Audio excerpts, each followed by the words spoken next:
Here we go. The idea behind Wet seems like a pretty solid one. Why not take the style of Grindhouse films and mesh it together with the action of Max Payne and Stranglehold?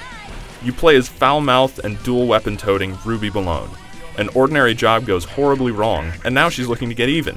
Yep, you know what that means. Bullets, blood, and an ever-increasing body count. As the corpses stack up, you'll earn points and build multipliers, getting bonuses for chaining attacks and wiping out the opposition. Sounds like a winning formula, right?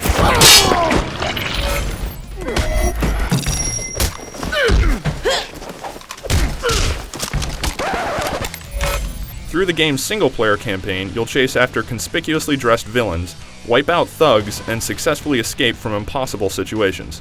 It's not a game meant to be taken seriously, and with its presentation, story, and characters, it's pretty clear that it knows it. The presentation is the game's strongest aspect. There's a film scratch filter that partly obscures and distracts from the otherwise mediocre visuals and animations. The rock and punk and funk of the soundtrack feels like it's in the right place. The environments look dark and seedy and lock in well with the tone, and the character dialogue is appropriately brutish, cliché, and coarse, though not particularly memorable. You know as well as I do that what you have in the case doesn't have that long of a shelf life. Alright, let's get it done. This retro movie feel isn't really new to gaming, but the developers do have some fun with it.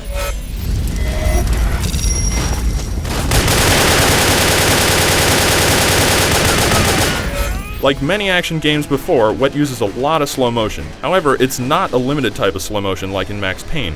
As you're sliding or wall running or vaulting through the air while firing at enemies, time will slow around you. Ruby isn't just limited to one target either, so as you're firing, it's actually possible to tag 2 targets at once, ensuring the frequency of your kills in no way slows down with time.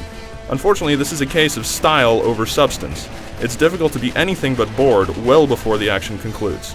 Developer Artificial Mind and Movement frequently funnels you into combat arenas where enemies continue to spawn in until certain entrances can be disabled. As you tackle room after room, the appeal of the shooting and character movement starts to lessen. You'll constantly bump up against its limitations and fumble with its occasional awkwardness.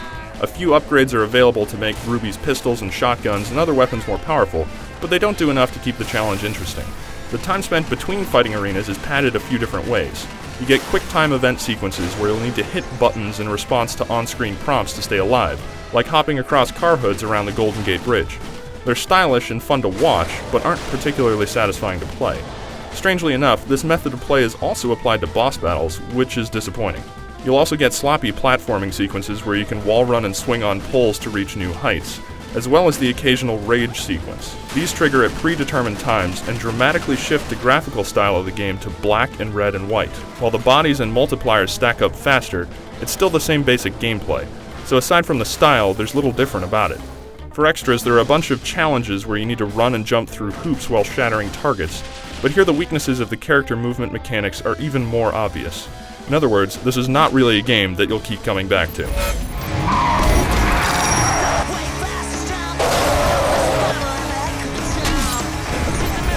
While Wet lets you pile up bodies and spill blood with a retro film kind of style, its slow-motion focused action mechanics aren't sophisticated enough to keep the game from becoming tired and monotonous by the time you reach the end.